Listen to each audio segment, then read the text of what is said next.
On the 16th of October 2024, the passing of Liam Payne would both sadden and shock the world. Liam was destined for fame, auditioning for the X Factor not once, but twice, determined to break through into the music industry via that format. And it was through that talent show that the band One Direction were formed. Hugely talented, ridiculously successful, and famous to the point of 0% privacy. They toured the world, sold millions of records, and eventually went their own way.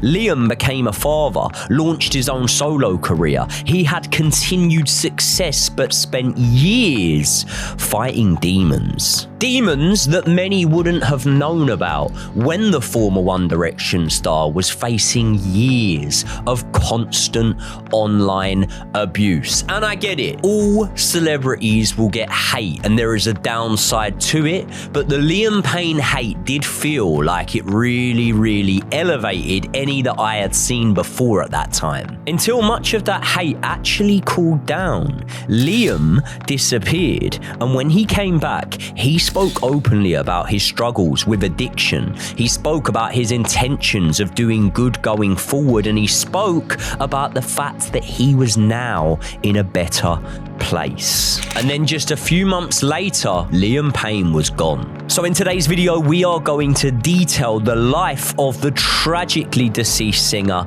and give you guys an insight into what actually was said to have played out in those final weeks and those final moments. This is the tragic passing of Liam Payne.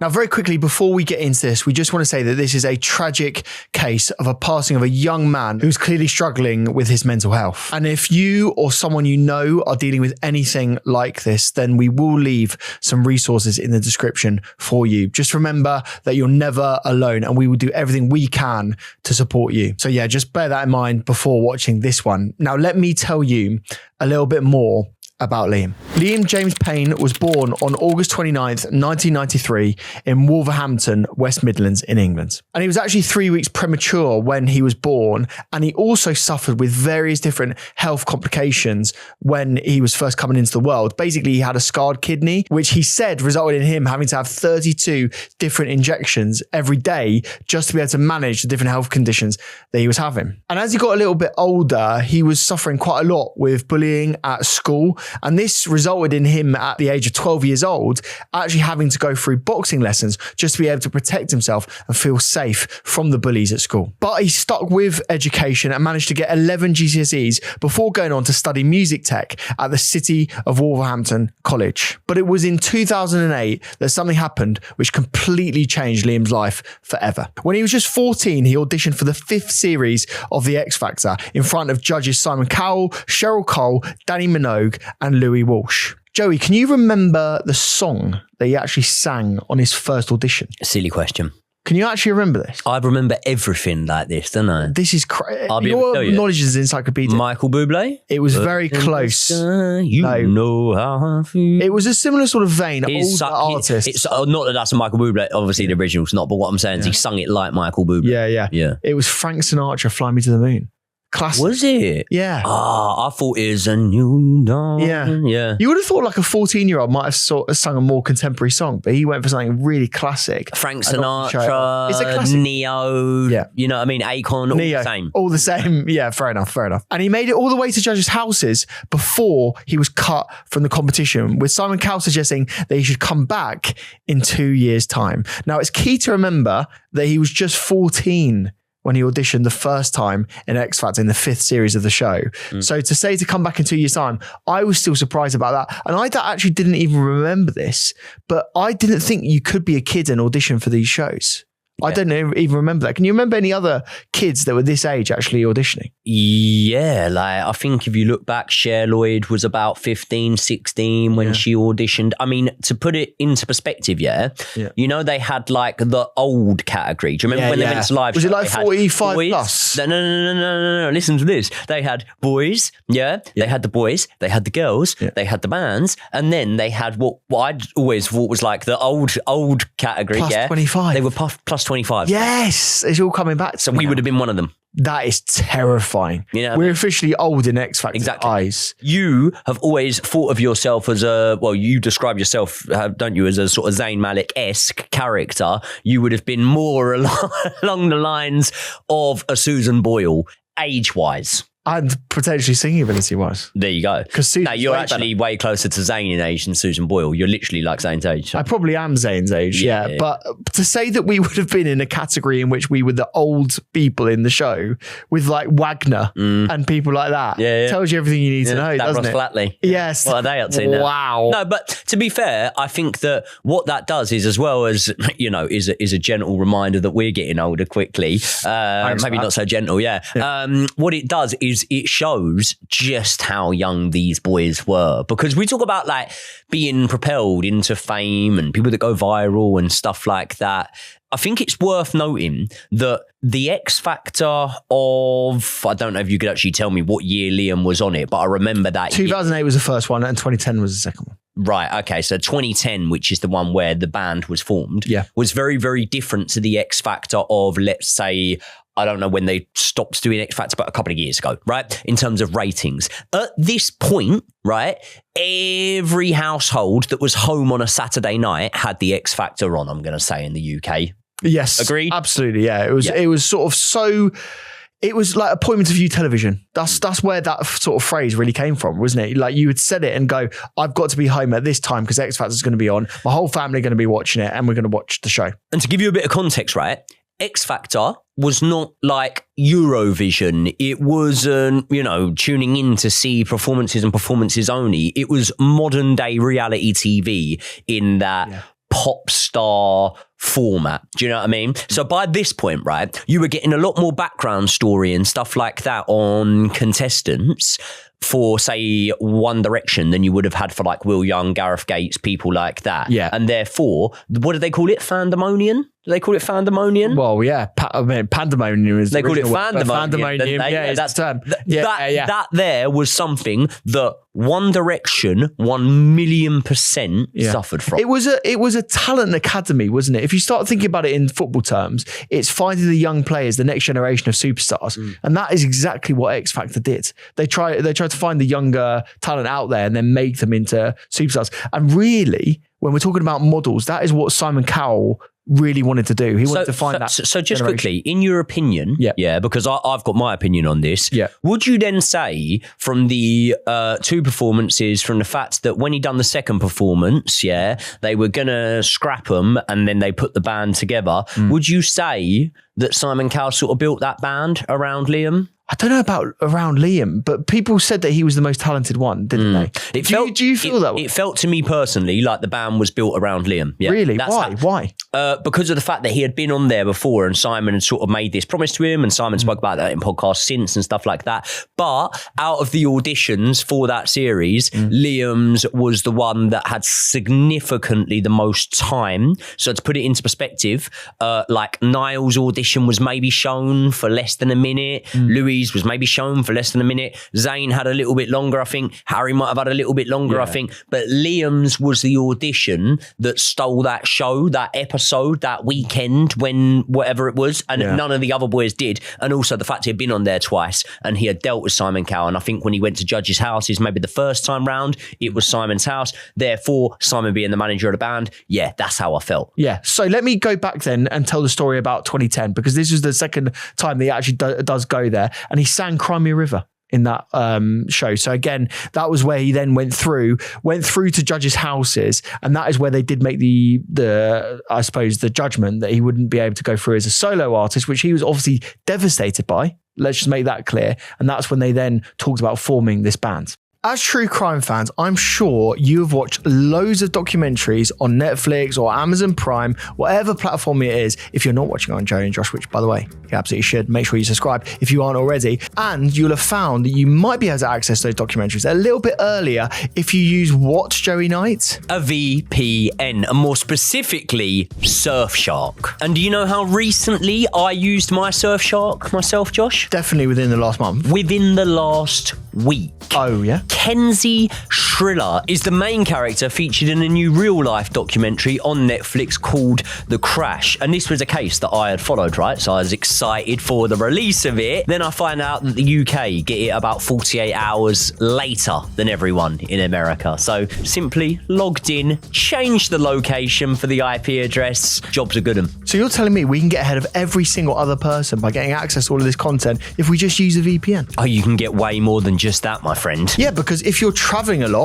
and you want to stay safe online and you don't want to use those public networks where every bit of your data can be analyzed, processed, potentially sold against you, well, then a VPN and Surfshark are the only thing you can use, because you activate that VPN. It is as simple as a click of a button, and instantly you are protected. Your data is encrypted, and those pesky hackers cannot get access to things like your bank details, your credit cards, etc. And you can use one Surfshark account on unlimited devices. We're talking your phone, your laptop, your tablet, even your TV are all protected using the Surfshark app. And if you want extra protection, Surfshark One includes things like antivirus and alerts, which notifies you if your email or personal data ever appear in a data breach. And as we said, getting it to work is very, very simple indeed, and it only costs the price of a cup of coffee every single month to get access to Surfshark VPN. So do us a favor and support the channel. Use the link in the description below if you're fancying getting access to Surfshark VPN. It is as simple as surfshark.com/Joey and Josh. And if you use code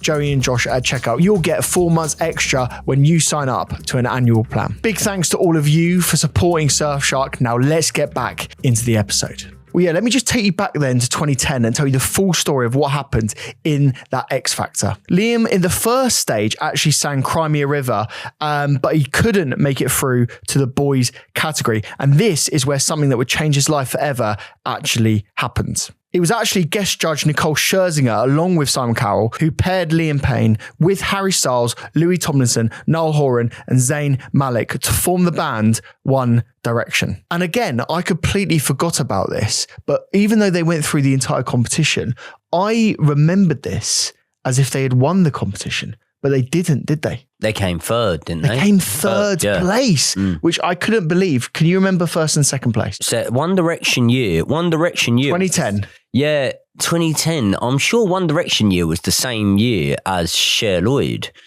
but she didn't come first or second. No. Who won it? The year 1D won it. If you pull this out of your head, I will be so surprised. The second place is actually relatively still well known. Okay. Number one, was it Sam Bailey? No, it was Matt Cardle. Matt Cardle, yeah, Matt Cardle. Matt Cardle won that competition. And I have to say, before doing this research for this piece, I could not have remembered him. I haven't thought about Do you remember Jaheim?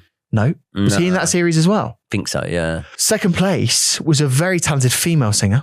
Yeah. She might have been in the over 25s category at the time, but only just. It weren't Stacey Sullivan, was it? No, it wasn't. It was Rebecca Ferguson.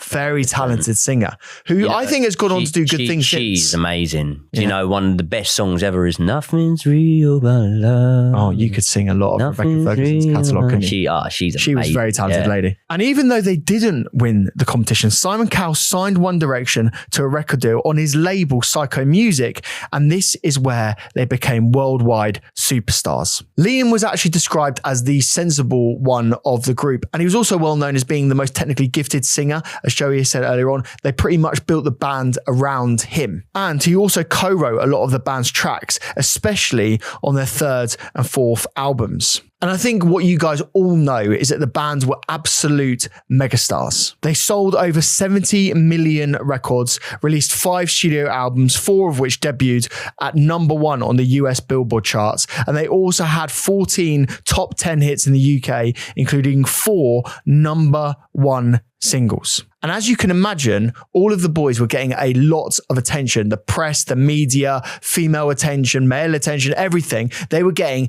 a lot of attention. And this resulted by 2015 that Liam began dating Cheryl Cole. I call her Cheryl Cole, Joey, but what do you know her as? Cheryl Cole. You would just call her Cheryl Cole here, because I wasn't sure how to refer to her at this point. Cheryl Tweedy. In 2015, Cheryl Tweedy. Originally Tweedy, but at this point, I think she was still Cheryl Cole. Yeah, she had a double barrel name at one point. She was married to someone, but no, yeah, Cheryl Cole is what she's known as. Obviously, the height of her fame in the UK, she was very much known as Cheryl Cole. Yeah. Cheryl Cole, Cheryl Tweedy. Yeah. What is crazy then is that, do you remember I told you that in the first appearance that Liam Payne had on the X Factor, he auditioned in front of Cheryl Cole? Do you know how old Cheryl Cole was when they first met? How old? She was 24. 24. And he was 14. Yeah. So I don't know if you remember this, but there was a huge amount of press at the time because obviously they start then dating. This is very long after when they first met, obviously, but there's still a 10-year age gap. And I remember the press being all over this. There was a lot of media attention. There was a lot of social media about people going like, what's going on here? There's a 10-year age gap. This is a bit weird of a relationship. Do you know what I mean? Yeah. I can definitely understand it 100%. I mean, look, if you look, for example, other situations, there's been relationships that we spoke about on the channel before when it's been questioned and definitely brought into question when you look at the age gap. The only difference that I would say here is in that industry, people are fucking forced to grow up very, very quick. Liam had this perception around him as the sensible one out of the lads, right? Yeah. And he did seem quite mature for his age and stuff like that. Obviously, in the industry, you grow up very quickly. What age was he by the time that these guys actually started dating? Because I think he was 22. So he was which 22, is still like 22 and 32 is a big gap, isn't it? Like for that age, like I know, I totally agree with what you're saying. You have to grow up, but I feel like these child stars often are put into sort of quite dangerous situations sometimes. And I'm not saying that was the case here. Like obviously they had a good relationship. They went on to welcome a son into the world, right? Course, so obviously there was nothing there, but I do find the age gap strange. Yeah. And as you can imagine, they were seen everywhere. They were photographed together. And they did also, as I say, welcome that son into the world. And his name was Bear Gray Payne. Liam very much loved Bear, but found the pressure of becoming a young dad and transitioning into a solo artist a massive strain. And this led to the couple actually splitting in 2018, and they became co-parents from this point. So obviously I've talked about the success of One Direction, but Liam's solo career was also very successful. His 2017 debut single, Strip That Down, co-written by Ed Sheeran and featuring Quavo, was also a massive global smash. It reached number 3 in the UK and number 10 on the US Billboard's charts. And he went on to sell over 18 million singles and had over 3.9 billion streams. By 2022, Liam started dating Kate Cassidy, who is an American social media influencer. They met in London for the first time in October of that year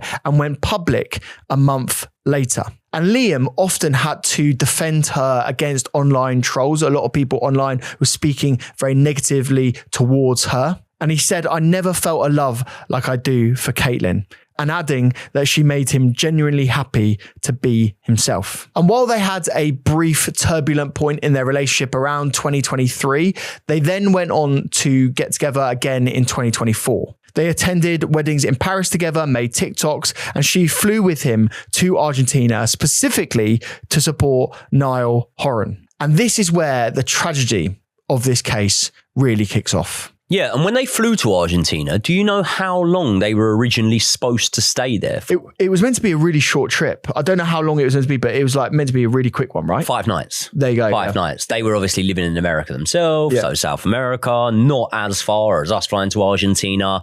But Liam specifically absolutely loved Buenos Aires. He had said this to multiple people. He had spoke to hotel staff about acquiring a property in the city, and he had fallen in love with it. So much so that him and Kate Cassidy extend their trip to a 2-week stay. During that 2-week stay, they attend the Niall Horan concert, and there's a moment, right, when Liam is dancing at the concert, right?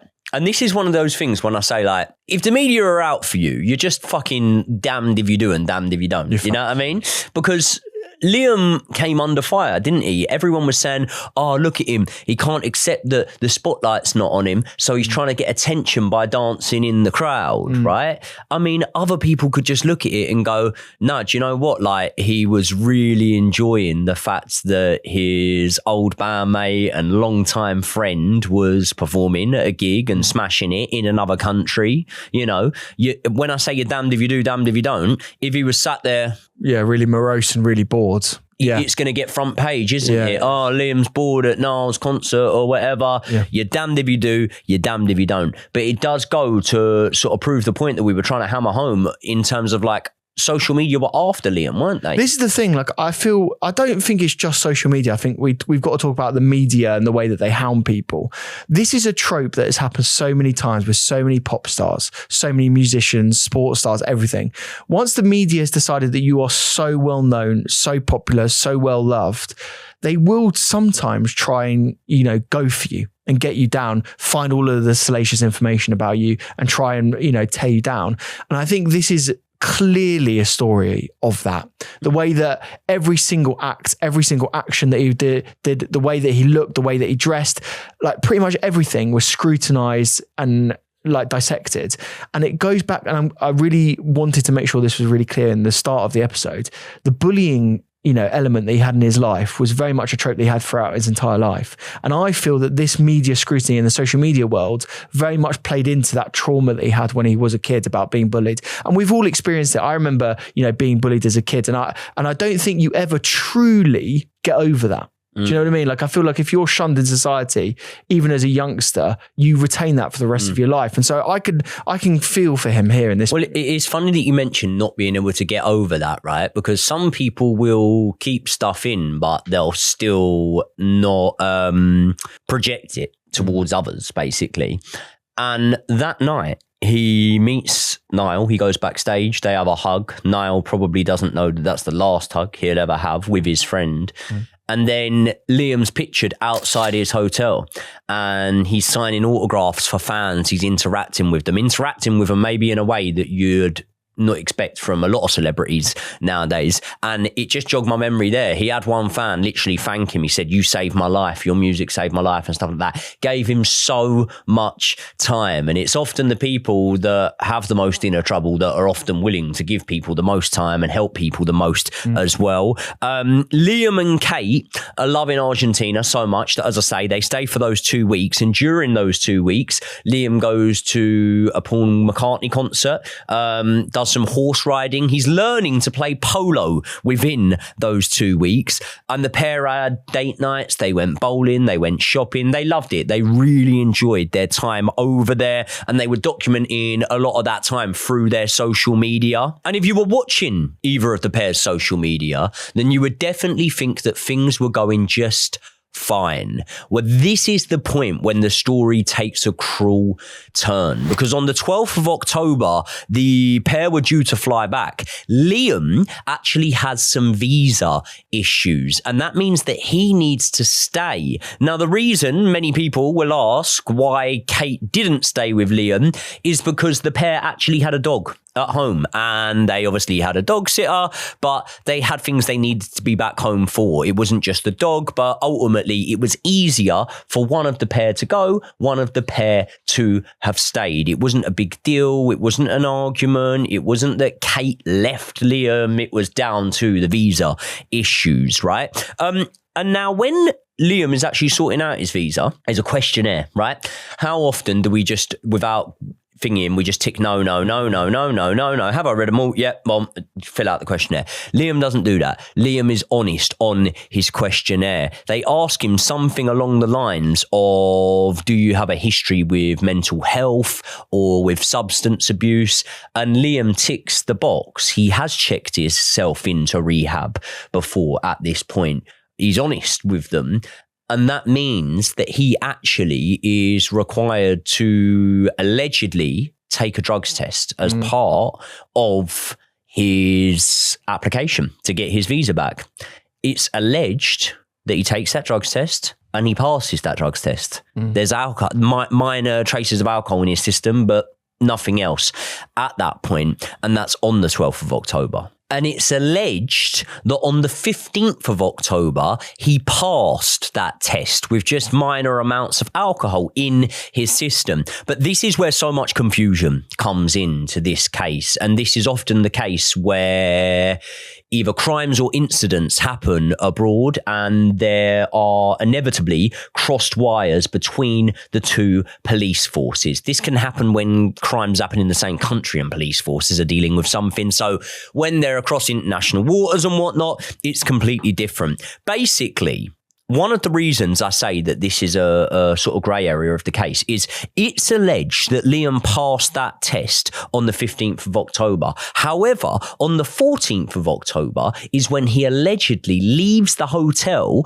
that him and Kate Cassidy were checked into. And the circumstances of why Liam actually left the hotel, the Palacio du Hau, are very much disputed. Initially, it was reported that he was chucked out of the hotel. He was intoxicated. He was harassing staff. He was getting violent. However, there have been reports from a worker who it's been proven worked at the hotel during that time period that said, yeah, he was drunk, but that is the tale, basically. He was just drunk. There wasn't all this extra stuff that's been reported in the media, and he wasn't kicked out from the hotel. So where the truth lies, maybe somewhere in the middle, I don't know. But one thing we do know is he goes and checks into another hotel, and that's called the Casa Sur Palermo Hotel. And this is where the story rapidly darkens, because inside this hotel, there are a lot of genuine reports from both workers and from people that were staying there at the time that Liam's behaviour did become more erratic. Liam was said to be working on his laptop in the lobby reception area of the hotel and apparently smashed it upon reading some bad news. He threw the electronic device straight on the ground. It's said that he was abusive with hotel staff, and eventually it is said that it culminates in Liam himself being carried back to his room 301, the third floor of the hotel, and a room that the hotel workers knew had a balcony. And it's not long after this that the hotel manager gets a phone call, and the guest that had called the hotel manager says, look, there's loud banging, there's shouting, screaming, smashing coming from that room 301. And therefore, the hotel manager actually calls the police. He says that they have a guest that is causing havoc, basically, in the hotel, and that they want the police to come down. Just 4 minutes later, the hotel manager allegedly calls the police for a second time. And it's at this point that he says that he's worried that the guest may do something to hurt himself. Probably pretty obvious when that guest has been put into a room, and potentially, we'll discuss it in a minute, locked in a room that has a balcony in. And just minutes later, at 5:07 p.m, the 31-year-old father, Liam Payne, falls 45 feet to a tragic death that shocked and saddened the world. And before we do go forward with this episode, we just want to pay our respects to Liam, his friends, his family, everyone that had to deal with what is a tragic moment in their lives. So yeah, our thoughts and feelings very much go out to them. Now, obviously, Joey has described what physically happened in that hotel room. And what I want to go into a little bit is what was actually going on in Liam's head around this time. What's clear for us is that we're never going to be able to fully understand what a particular person is feeling or what they're going through, or even try and rationalize it in any way. But what we are going to try and do is paint a picture of what we think may have been going on, and also the context that we do know from what has been reported since, but also at the time. And what we do know is that Liam had a very tough childhood, and we've discussed this in great detail in the episode, talking about the bullying, everything that he had to go through when he was growing up, the boxing lessons, that sort of thing. But what we haven't talked about is the actual impact of the X Factor itself, because what you might expect is that this experience is a joyful one. You're going from being an absolute nobody that no one's ever heard of, to being a huge superstar, to making loads of money, to being in posh hotels, posh experiences, amazing food, amazing amazing, basically someone's dream life. Well, it wasn't as simple as that, because Liam did speak about the rejection that he felt as part of this process. You've got to remember, at just 14 years old, he was rejected and cut from the initial process of the X Factor. And when he got back home and being just 14 years old, the people around him, bullies, people at school, that sort of thing,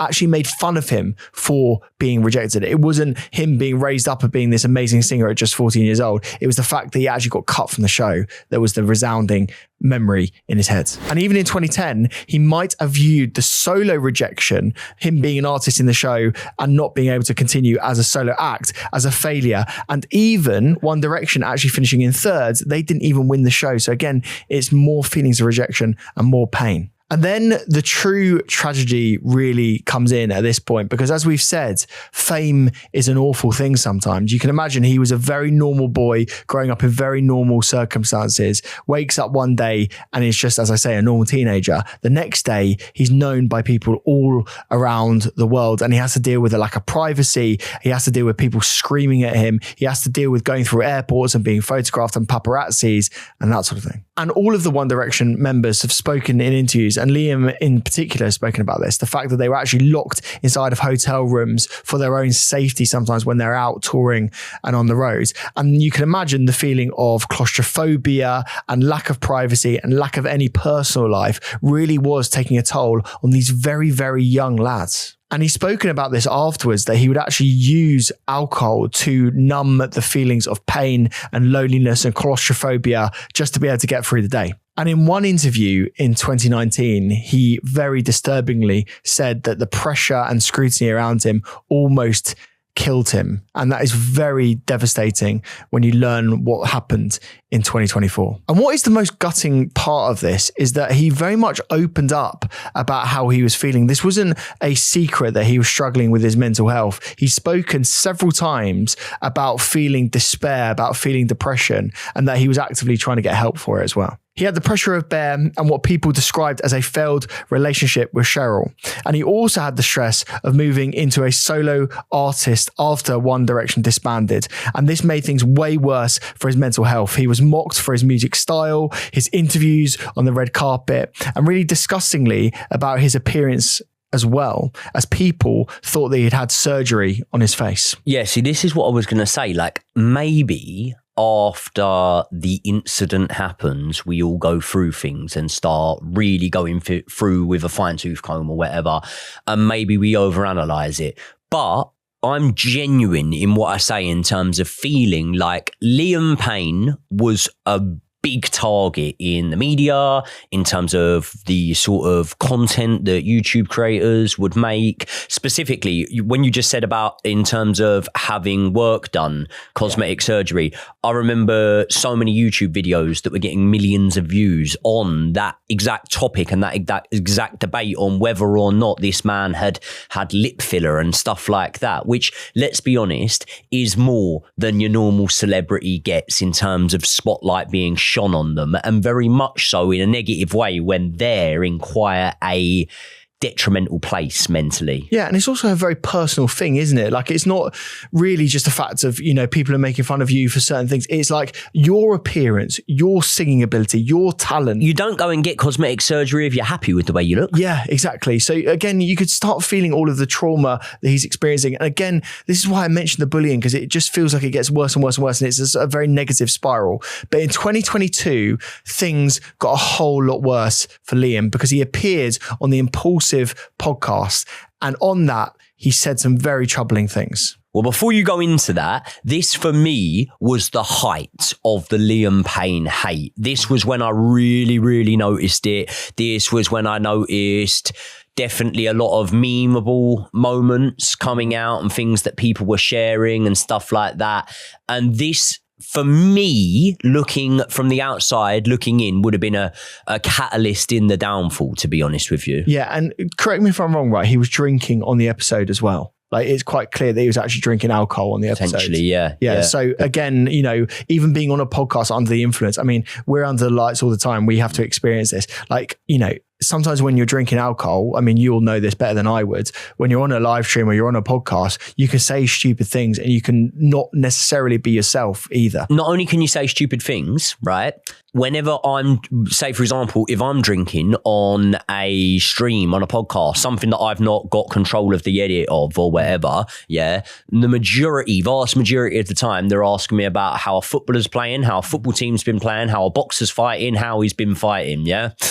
And even then you can say stupid things. Yeah. They're not asking me about how I personally felt during a hard time of my life. They're not asking me about sort of intimate details of a band that I was once in and things like that. What I'm saying is the room for Liam Payne to slip up and to say something wrong or that is perceived as wrong is a lot bigger than your average celebrity. Yeah, so on this podcast, it got very dark very, very quickly. Liam basically started making claims that the band was built around him. And he also discussed some backstage physical altercations where a bandmate threw him against a wall. And didn't he also start taking some shots about Zayn's upbringing as well? Do you remember hearing about this? I remember there was always supposed to be a bit of beef between the two. Yeah. I'll be honest, it was sort of those sort of meanball moments and the bits that he really got stick for on that podcast that I've watched back. But the perception was that he was trying to paint himself as a hard man at times during the podcast, saying, you know, all the boys knew that I wasn't to be messed with and things like that. Again, that was a perception that was portrayed at the time. Not saying that that was my perception on it. No, but also, look, I think, again, when you're going through something, you're putting up a bit of a brick wall and you don't want to be seen as emotional or vulnerable. You want to be seen as strong and brave and that sort of thing. And I very much, looking back on it now as well, by the way, because at the time I didn't really see this. At the time I saw it as a guy that was potentially going through something. I didn't see the walls going up. And you can understand why now, looking back on it, walls were very much up. He was trying to protect himself, so he was trying to cling on to whatever he possibly could, because this was a really tough time for him. A lot of people were saying after that podcast, like, oh, he's got so much ego. All he was doing was saying, I've done this, I've done that, boasting, bragging. Let me tell you something, yeah? Like, where are the podcasts that Harry Styles are doing at the minute? Where are the podcasts that Niall Horan's doing at the minute? Well, the answers there aren't, are there? No, really? no, these boys aren't doing podcasts. So you might find him braggadocious and you might find him, you know, someone that lists off and reels off his achievements and whatnot. But also, he has achieved a lot more than a lot of people that are sat in that podcast hot seat a lot of the time. Correct? Very true. Yeah, very true. Yeah. So, I don't know. Look, I'm not saying it wasn't a bad podcast appearance. I think it was. And I think that I would be probably a liar to say that if the Liam Payne story hadn't have had a happy ending to it, then it might be something that we might look back on one day and laugh. Ultimately, that wasn't what happened. And like I say, I do think it was the catalyst for a lot of the darker moments that were to follow. And again, it's all about context in these cases. It's all about what was going on at the time. And at the time, he was going through a breakup of a relationship, and that was with Maya Henry. So again, they were together for several years beforehand. And again, it wasn't just, you know, everything he was going through in terms of the trolling, the social media stuff, but it was also the fact that a relationship had broken down and he was very much trying to, you know, get on steady ground after that.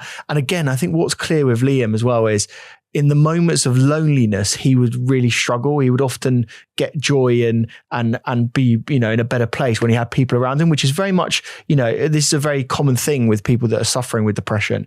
Is when they have company, they're often, you know, in a good place. They feel like they're, you know, supported and that sort of thing. And you've got to remember, Liam spent a lot of his life with the other band members as well. So they, you know, when we say they were never alone, they were together 24/7, touring the world. They were always, you know, as a group of mates would be, I'm sure they would have fallen out, but I'm sure they also had moments where they really got on really well. It keeps you grounded. It does. As well. It keeps you massively grounded. These things that Liam Payne was being accused of in terms of, oh, he's an egomaniac, he's this, he's that. Again, not giving my opinion on these things, but having those sort of friends around you, which the band clearly were, it is an opportunity to keep yourself grounded, to have someone there or people there that will often hold a mirror up to you at times. And this is something that I think he went on record to speak of Louis Tomlinson as being to him in terms of one of his closest friends in the world, the closest person in the band. But yeah, he would have been so used to that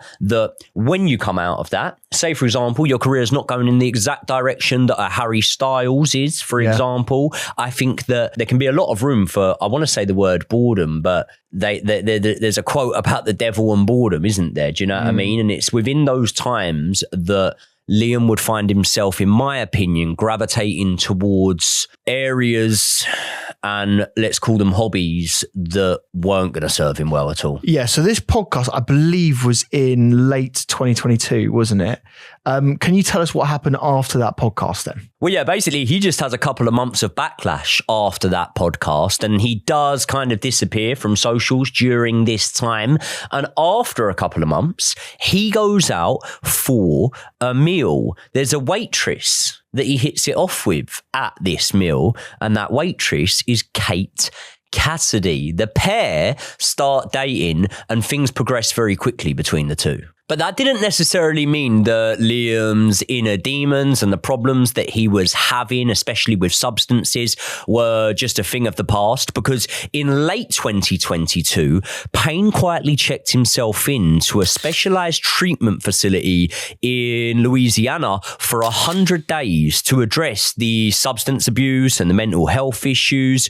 Proof that he was actively trying to help himself, in my opinion, instead of driving recklessly down the wrong road. And around 6 months later is the first time in a long time that many fans and supporters hear from Liam Payne. He uploads a video to his YouTube channel entitled I'm Back. And amongst many other things and topics that he speaks about, including his traumatic experiences, his emotional experiences, his battles with substances, he says, I think for me, a lot of what I just said came from the wrong place. I think this is in reference to the impulsive interview. I was so angry at what was going on around me, and instead of taking a look inwards, I just took it out on everybody else, which is just wrong, really. And despite it probably being clear already as a viewer watching this video that Liam Payne was definitely in a better place, he goes on to confirm that himself. He said, "It's good to be in this position. I definitely don't recognize myself from that guy that I was talking to you about a little while ago." And he also stuck by the 1D boys publicly in this video, stating that all of them had helped him in times of need. In August 2023, it's announced that Liam is going to be doing sort of a last-minute South American tour. However, not long after the dates are put out and rehearsals have actually begun, Liam's hospitalized with a severe kidney infection, something that means that he has to not just postpone but cancel the tour, and something that he was actually hospitalized with once again. So he is battling health issues around this time. And in March 2024, Liam releases his single Teardrops, the first bit of solo music that he's released in over 3 years. I think that it peaked at around 85 in the UK charts. It was heavily criticised, this song, especially for the alleged use of auto-tune, which is mad because I remember Liam Payne being described as the best singer out of the One Direction boys. Definitely up there with Harry Styles in the top 2. So the actual claims that his singing itself wasn't good was something that surprised me when looking into this. Now, around this time is when Liam receives the news that his ex, Maya Henry, is basically releasing a book where she's going to speak about her traumatic experience being the girlfriend of Liam Payne, a character that ultimately became fictional in the end, didn't it? It wasn't an autobiographical thing. Yeah, it wasn't in the end. But originally, it's been alleged that it was going to be that. Yeah. And you can understand that Liam Payne would have felt like his world would have been crumbling down if that was the case. This was a book that was going to be basically saying that he was an abusive partner, if we're led to believe what was reported at the time. And look, again, the thing is, there was never any sort of arrests, never any allegations, never any charges, never anything like that. But there was potentially what some people call a sort of tell-all book that was in the works. So I really have to stress that as much as we don't ever want to put ourselves in a position where we're condemning, you know, people that are speaking out of domestic abuse they've suffered, we have to also be very, very clear. Nothing was ever proven. Nothing was ever brought against Liam in court or anything like that. All that had happened was that he had been sent a cease and desist letter. Now, that letter was apparently from the legal team of Maya Henry, and that was where she was alleged to say that he was harassing her. He wouldn't leave her alone. Not only did he get that, she had been speaking on social media, specifically TikTok, and she had been documenting her experience with Liam and with his apparent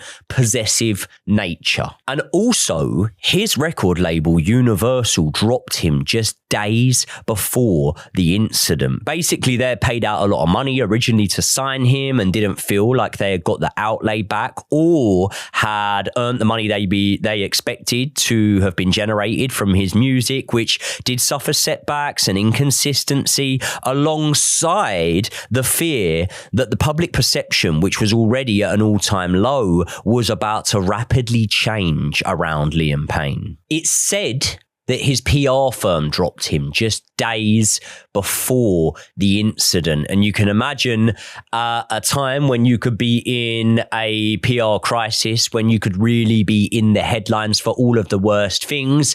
This would be a hammer blow. The people that were the sole supporters of yours in this sort of moment were kind of tapping out before it had even begun. The Argentinian investigation said that they had evidence of at least 4 distinct instances of narcotic supply to Liam Payne during his hotel stay. And on the day of his death, it's been alleged that Liam Payne texted a hotel worker telling him that he would need another 7 grams. And all of this eventually led to the tragic fall from that balcony. But one thing that I want to get to the bottom of is, Josh, was this fall intentional or was it an accident in your opinion? Well, can we start off by discussing what the Argentinian authorities actually claimed happened first? Because they're the ones with the evidence. They're the ones that you would expect to come out with the correct information.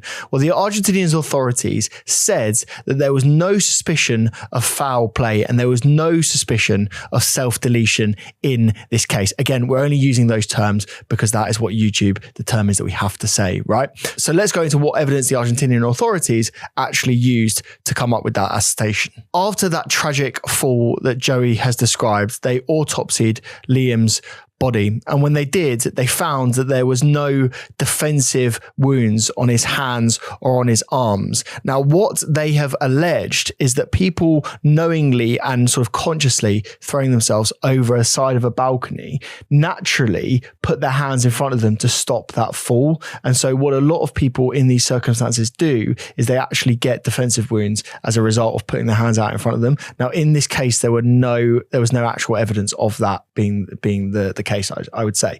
But what I find difficult to say is, how do they know that in every case that actually happens? Like, how do they know that there isn't a desire from the person throwing themselves off of that balcony to do themselves harm as a result of just that evidence? I find it very difficult to say. Sometimes, even if you do mean to do yourself harm, just instinctively, you would still throw out your hands in a defensive way and things like that.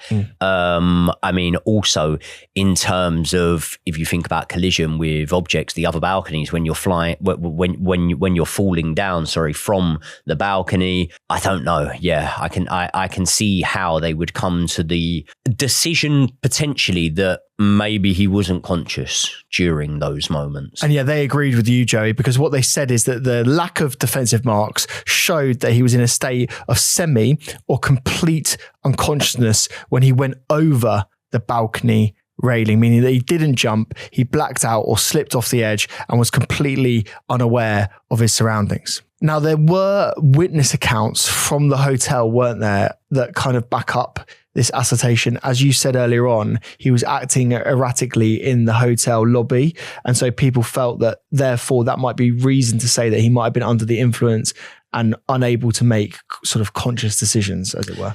Acting erratically, apparently carried to his room. And then obviously there were witnesses who saw the tragic incident itself, in terms of his body falling, not in terms of the actual moment in which he fell. And that's where it can be debated quite a lot in whether or not he meant to do that. So shall we go on to what some people have said might have been the case then? So there are two key theories, really. If you're saying the first theory, which is the Argentinians' sort of perspective, is that he unconsciously fell over the side of the balcony and was not aware of his surroundings. The other theories then are self-deletion or third-party involvement. So why don't we go through those now? Yeah, well, can I ask you, when you talk about third-party involvement, there is a very distinct and obvious theory that I suppose would fall into third-party involvement. And that would be much like we see in many of these court cases when you say that a suspect was not capable of making their own decisions and stuff like that. Was Liam Payne impaired to the point where he could have been potentially making decisions that he wasn't almost conscious to have made because of the state that he was in from both a substance and mental perspective? Now, here's what I'm saying with this one. He was carried back to his room. People have said that he was forced back into this room. And there have been allegations that will either be proven correct or incorrect if there was an inquest into this, that he was locked in that room and wasn't able to come out of that room. Now, that room was room 301.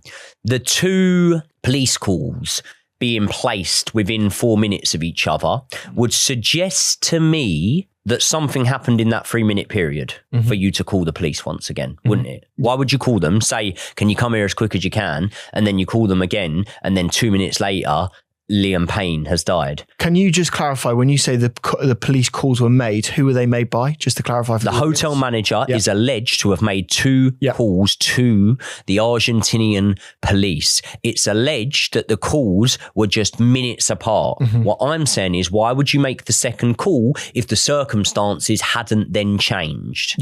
So therefore, I think the second call has been made when the staff who carried him to his room have potentially come back downstairs. And because look, if they carry him to his room, the first call gets made, we've got this, whatever. I think the staff potentially come back downstairs and say he's threatened to climb off his balcony. And I believe that that's why that second call was probably made. That makes sense. And again, just to build some context around what was happening here, he gets into the room and then forensics teams have then searched the room after the event. And when they've done that, they found that the room was in complete disarray. It had pretty much been smashed up. There was stuff all over the floor, that sort of thing. So if we're going down the theory that there might have been third-party involvement beyond just the hotel staff carrying him up into the room, that would indicate that there may have been a struggle inside that room potentially. It might not just have been, committed by Liam himself, right? So that would be a potential theory. So there are quite a few different avenues off the back of this. I'm going to go through one by one of what happened, right? So it has been alleged by people online that there may have been something in relation to the substances that he was taken and given, and there might have been a dealer in and around the area that may have pushed him or, directed him to the balcony area. Okay. So what then the authorities did as a result of that is they went through CCTV. They tried to ascertain if there was anyone inside or outside the room beyond the people that actually put him there, right? The hotel staff that were actually there. And what they found was that there was no CCTV evidence around the room itself to indicate that there had been anyone else that had gone inside that room after that police phone call had been made.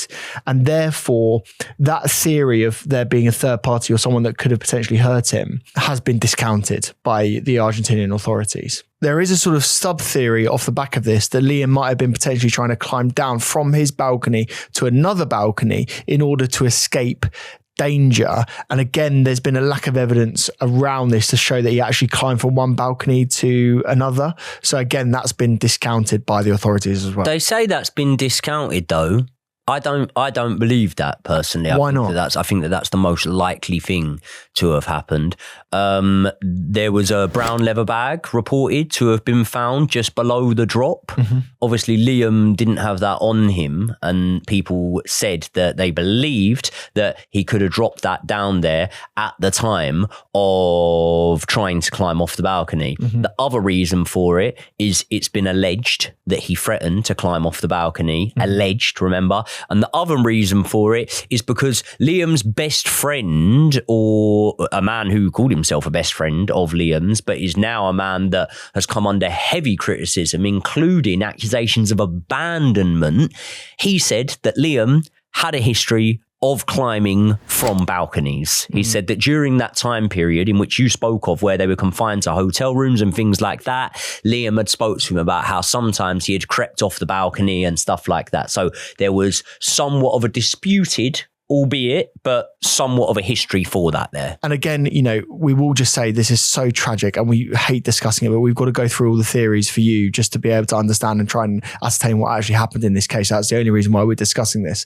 The other theory is around self-deletion, and he actually wanted to intentionally cause himself harm. And as we said, Liam was going through a lot when he was in Argentina, and he was alone on the day that he passed away. And again, there is evidence to say that during that police phone call, hotel staff actually said that the guest had a balcony and they feared that he might do something, which therefore indicates that the act itself may have been intentional. But there were court documents that indicated that the act was very much not voluntary because of the dangerous cocktails of narcotics that were found in his system. It was found that he was experiencing a profound toxicological delirium, which basically means he was detached from reality and that he lacked the cognitive awareness to be able to end his own life. And what I really struggle with at this point is to understand what was actually going on inside of his head. I don't think anyone truly knows this. So the fact that they've been able to draw a line under this and say for certain he didn't intentionally take his own life, I find quite strange because it's very difficult to actually know what someone is thinking at this point, isn't it, Joe? Yeah, I think when you're not even able to conclude the final moments and how they definitively happened, and how can you really definitively say what his mindset was or whether it was a deliberate action?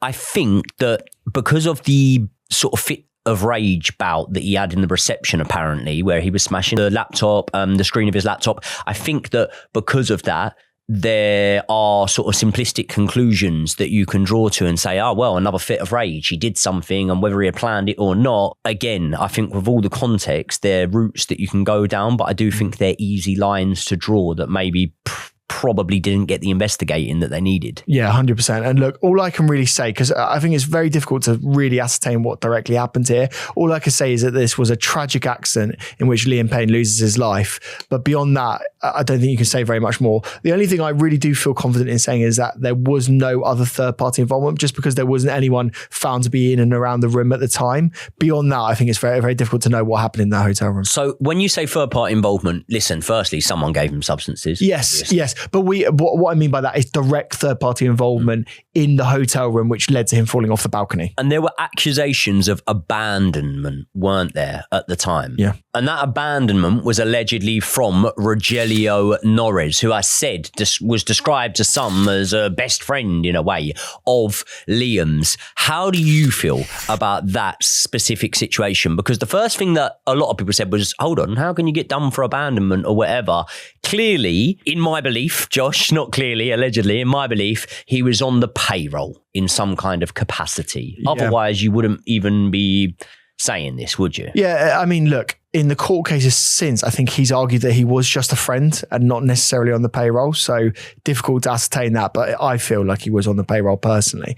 The charge that he actually got was a potential prison sentence of 5 to 15 years of abandonment of someone that needed a duty of care. So he's, under it. Like he could be in serious trouble. Who is it that makes the decision that you are that person that was supposed to give Liam the duty of care? Surely it's via the court system. Because let me ask you a question. Say, for example, in terms of like a next of kin scenario, how we know it over here, does that mean then that if his girlfriend had never left, that she would have been facing claims of abandonment? But this is the thing. I feel that she would be the one that would be directly responsible for his welfare, being in mind, as you say, the next of kin scenario there, more than someone that was under his employment. His welfare always did seem a lot better when he was with her. In the company of... Yeah, which you can understand why she, in the immediate aftermath from this, as you said earlier on, got a lot of social media and press attention. Can I tell you what I don't get about this best friend that was being done for abandonment? Why did you leave Liam? Why weren't you at the same hotel as Liam? Why was Liam being left on his own when he visited him that day, in the hotel? I mean, look, if the behaviour was erratic and if the truth laid somewhere in the middle between the accounts from the employee that was given from the first hotel and then those witness accounts, then I don't believe that Liam was in the sort of state that maybe you would leave me in if you were to find me in a hotel at some point. Would you agree with that? Yeah, 100%. And therefore, from that side of things, can you see where the sort of abandonment claims can come from? Yeah, I can. So what we've got to end on now is trying to understand what's actually happening with the case at this point. So basically now we're in early June 2026 and we're trying to find out what is actually going on. So there is a UK state investigation going on about the circumstances around Liam Payne's passing. And what they've identified and what they're trying to do right now is gather evidence from the Argentinian authorities within the location using the autopsy, etc., to then determine that. But that case is very much ongoing and they haven't necessarily been able to identify anything else at this point beyond what they've said currently. And the only other thing that we will say is that the potential dealers that gave the substances to Liam Payne are still under investigation, so they could still face criminal charges as well. I believe both of the drug dealers, or the people that are suspected to be the drug dealers, are currently still in prison awaiting trial. So again, there could still be charges that they face. Now, the final thing that we will say on this as well is that TMZ did actually release some images of the scene around the time of the event as well. They were deemed to be graphic images. Yeah. I mean, you could see that this was a scene where something tragic had happened.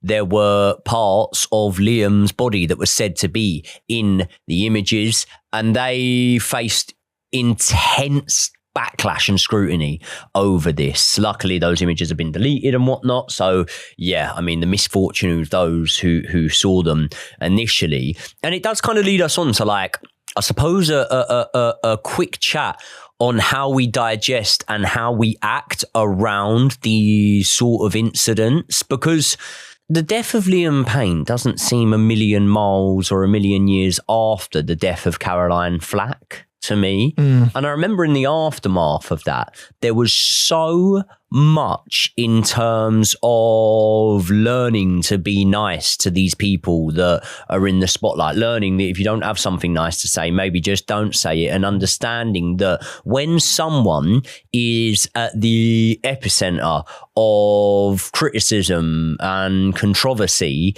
maybe, just maybe if you put yourself in that person's shoes, they're going to be under immense pressure. And this, again, really did open up that debate, because the reason I said about Caroline Flack is Caroline Flack was going through a case where she was it was alleged that she was the perpetrator of domestic violence in this certain case. Liam Payne was going through something that, although it wasn't in the court system, was potentially similar to that. However, at the same time, both of every bit of their public and personal life were played out through the media. Any insecurity they would have had would have been in the tabloids at that time. Yeah. Did this hammer home to be honest, the realness once again in the fact that these people are people, they are reading the headlines, they do know what is being said about them, and maybe the public and the media have more of a right to leave people to get on with their lives a bit more than we do. I don't want to be even more downbeat than we have been on this episode, because it has been a really tough one to talk about, but I feel like all of these cases have a moment in which there is self-reflection and where the media learn lessons, where people realize how harsh this bullying, trolling online, etc. can actually be. And I feel like things do change temporarily, but ultimately this has happened over and over and over again. We've seen it with so many very high profile celebrities over the years. I think that it will just happen and more often. And unfortunately, with the way that social media is going now, controversy feeds the algorithm, etc. I just think it's going to become more and more pervasive. So I don't think this has changed anything, if I'm being honest, in terms of the way that social media and the media behave. This is a very tragic tale that, as much as we could list circumstances in which lives haven't changed for the worst, when you see what we class now as child stars, bearing in mind Liam first went through the process when he would have been around 13 for the X Factor in terms of his first audition. Yeah. And we see the way that loss of privacy, that loss of a normal childhood, and that feeling of being treated differently your entire life to how your average kid would have. We often see how that can have such a detrimental effect to those that went through that once they enter their adult years. And as well as everyone that would have been, you know, huge supporters of One Direction, the band members themselves will have experienced a huge detrimental effect from this experience. So, yeah, I think our thoughts and wishes just go out to everyone that was involved or affected at all by this case. Yeah, 100%. Thanks so much for sticking with us in this video. But yeah, our thoughts and feelings very much go out to every single one in One Direction, all of the fans that had to deal with this. Obviously, there were tributes, morning sessions all around the hotel, but also a lot of very touching tributes online, people that Liam had touched personally, you know, in their lives. So yeah, very much thoughts and feelings go out to them. And I know a lot of you watching will have had lots of fond memories of Liam, and we very much hope that we can relive some of those rather than this awful moment in his life. And before we go, I just want to say thank you so much for watching another episode of Joey and Josh. The support on the channel has been absolutely ridiculous recently, and we are so grateful to every single one of you for watching our videos. If you do want to have more content from us and content earlier than anyone else, do consider joining the hardcore and becoming a member of Joey and Josh. There is a button in the link below that you can hit. It just says join. And if you do join, you will get access to our content 48 hours before anyone else. Get those videos early, and it only costs the price of a coffee every single month. So thank you so much to all of our members that have supported the channel so far, and thank you to all of you that have watched every single one of these videos. And if you want to watch another video similar to this, why don't you check out the video that we did all around Who Wants to Be a Millionaire, a massive case that happened on the same channel that X Factor was broadcast on. That will be on screen right now. Thank you so much for watching, and we will see you in the next one.